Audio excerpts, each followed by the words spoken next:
Have you ever wondered why the car clubs that you see that were formed in the 60s and the 70s and the 80s are so good, and the car clubs that we have today just suck? Well, today we're going to discuss why. 1, 2, 3.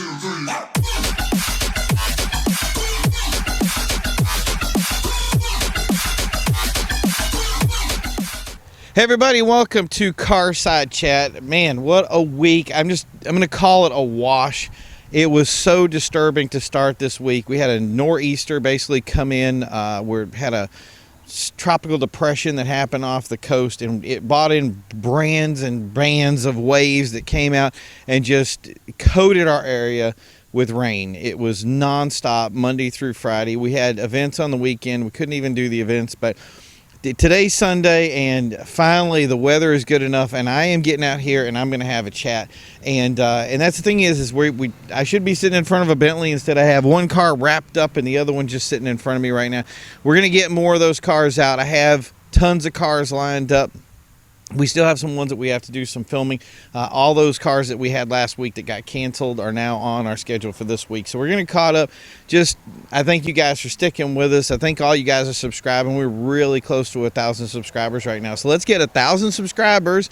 And you know what? Get 50 likes. Let's get at least 50 likes in this video.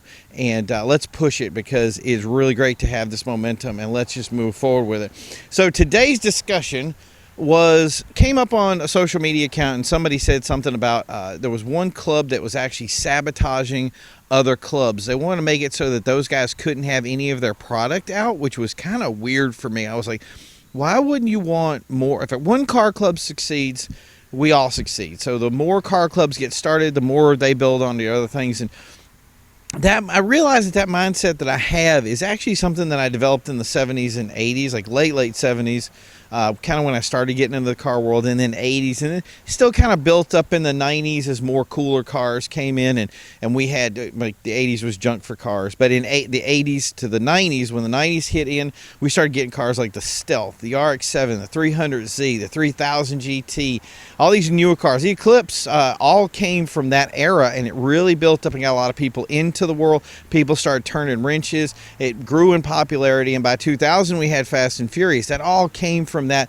the things that built Hot Import Nights, for instance. It had to have momentum, and it came from us pushing each other. And from that, a lot of people formed car clubs.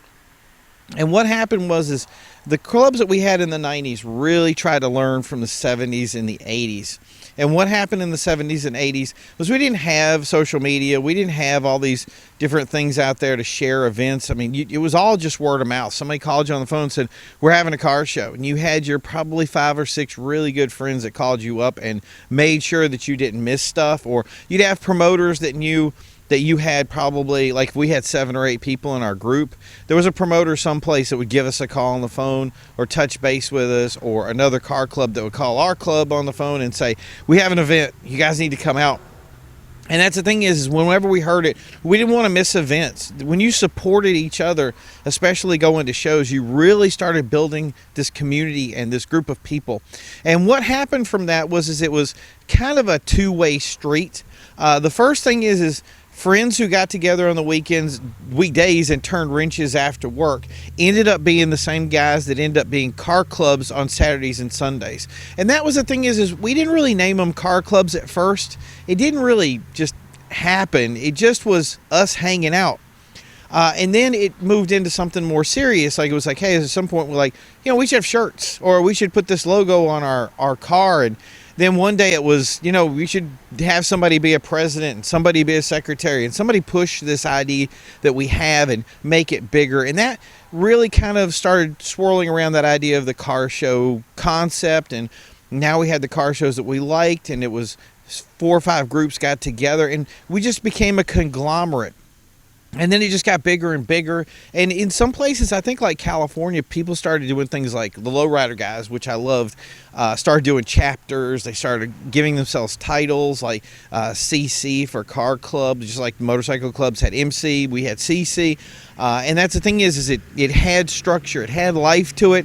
And that's the thing is, if you go back to see those car clubs now, I just hung out with one about 2 weeks ago. there was a group of guys, and I was like, when did you guys meet each other? And they said 30 years ago. We were just guys turning wrenches.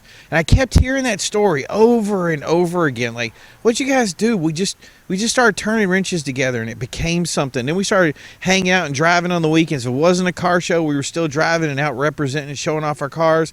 And then the community really got behind them and said, like, wow, we love these guys coming down. Can you guys park in front of our business? People being asked to do that stuff. It was so magical to think about that. Imagine being called on the phone today and just being like, hey, we want all you guys to come out and park in front of our driveway, just your team. And that way, whenever you guys do that, we sell more coffee, or we sell more shirts, or we sell more food or something like that. That was, when I heard it, it was motivational. So the thing that I asked myself was, why don't we have that today? Why don't we have these supports? Why don't we have these car clubs that are sound and so astute? And I've never gotten called by a business. I mean, I have gotten called by businesses to do shows with them, but not on that level, like not being called and said, I want your club to show up. I've had people call me and say, we need to be more successful. How do we do that? And the thing is I'll give them pointers, but it's nothing like that I would give pointers. I mean, I would love to say, find yourself a good car club that's a good quality group that can count on. I called a car club the other week and said, this show is right up your alley. You guys should all come. And he goes, I can't get guys to come to meetings. I was like, wow, that's crazy. So what really happened was the difference is the reason that people would sabotage, the reason that people are getting kind of personal centric was the idea that we're not the crew anymore. We're not the gang. We're not the friends. We're not these guys that turn wrenches. Everybody that has their wrenches, usually it started later that people just stopped having time. I remember when I started working in the car world and I was working 80 hours a week. Like they said on the books it was 40 to 60, but I'm telling you, it was 80 hours a week. And that's even become legal battles today. But that was the thing is I was working that. I didn't have time. People would call me and say, hey, we're going to put a new engine in a 240 or something. You want to come help? So I'd love to. I don't have time. I didn't have time to build friendships. I didn't have time to build a community. It was killing me. And now it's like I have a little bit more time, stuff that I can do stuff with. And it's like, you still end up being, these guys don't have time, or they want to build a project, or the person that I want to hang out with is too far away. How do I build this community? How do I do with this stuff? So what happened was the first thing that happened was this busyness factor. Everybody was too busy to do anything. And that's what really stunk, was because now we don't have time. And then what happened was something that was even worse. Then social media kicked in. And when social media kicked in, it was people that no longer looked at people as friends. They looked at them as like counts. They looked at them as little ticks on their bar. Like, that person is a member of my club, therefore I have 500 members. That's good numbers. It became a corporate mindset. Like, that's why we derailed. I went to a car club, I met a guy, and I was like, why are you doing this?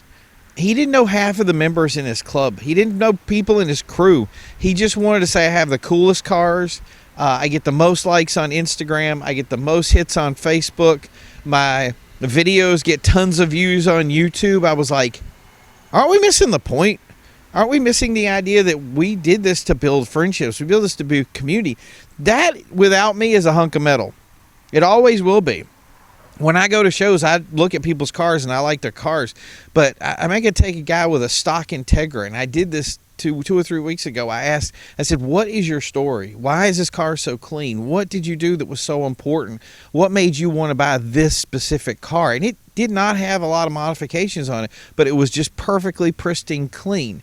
And hearing his story really drove me to say, you know what? I would love to have this guy in a crew because he has passion. I want him to be more involved in my events. And that's the difference. A lot of guys out here, and that's the thing is I hate it because it's getting worse. It used to be people were just doing it because they want the social media. Now there are people out there that solely do this for the attention. They go in and they dominate things. It's been happening since probably 2009, 2010 that I've noticed it. Is there are guys that go in, they're not about the car scene. They're all about patting themselves on the back. They try to dominate conversations. The worst part is when they have any sort of charisma whatsoever. Now they want everybody to listen to them. Everybody does listen to them. They go do have a car show. it's 1,000 people at the car show, and then they have all sorts of problems because nobody is aligned with thinking. Nobody has the same mindset. Everybody has a different kind of car they like. There's cars of people that hate each other together. And there's always gigantic fights, burnouts, cops involved, and then our scene gets tore apart. And it's slowly done that over and over again. It slowly began to crush what we had until we had an event. Perfect example, H2OI. Like H2OI, everybody went out. We were all torn apart, didn't know what we were doing. We went out and we just tried to destroy a city. And the city doesn't want any car guys there anymore.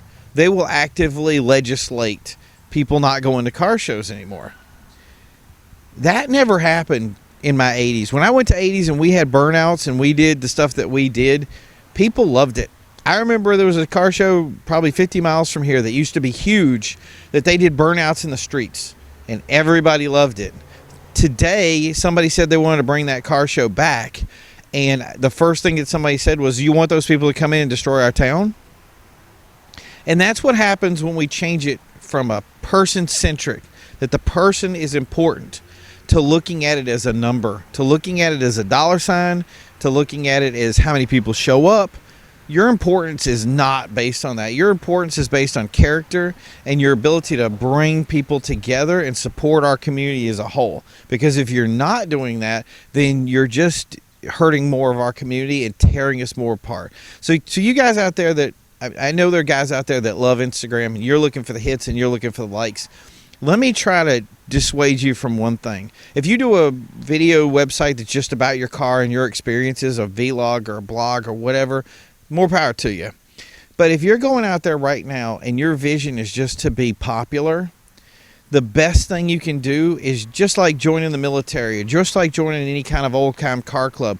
You go in and you earn the respect from the people that you roll with. And if you earn their respect, it'll be like my car shows. Where I run a car show, I get no burnouts. I get no loud music. Everybody works together. Nobody fights. And everybody knows what I'm looking for. Now, do they go out later and we have our little racetrack or we have a little burnout pit someplace? It happens. People can drive fast and do some stuff. I'm not saying it doesn't happen someplace else. But when it happens in our area, and our area is supporting the community and being a positive outlook for everything, not only does the community look at you and say, those are good events, I want to keep going, but the community at large, the people involved, the police, everybody looks over and says, I'm not standing against those guys. They bring us money. They bring us good people. They bring us fame and fortune. All that stuff is the payday. All that stuff is the bonus. But don't get into it looking for likes and looking for benefits, because if you do, you're never going to have it. And it's going to die like everything else, and you'll just kill everybody else on the way down. So, thank you guys for watching this. I love doing these things. I hope you guys love it too. Put some stuff in the comments below. It's probably a long video today, but it was important to say everything that we needed to say. Don't forget, we have some videos here. We got some videos here. And we still have apparel in the apparel store. So get on that. And remember, we need some more subscribers. So you guys hit it up. We'll talk to you soon. And always, guys, don't forget to drive.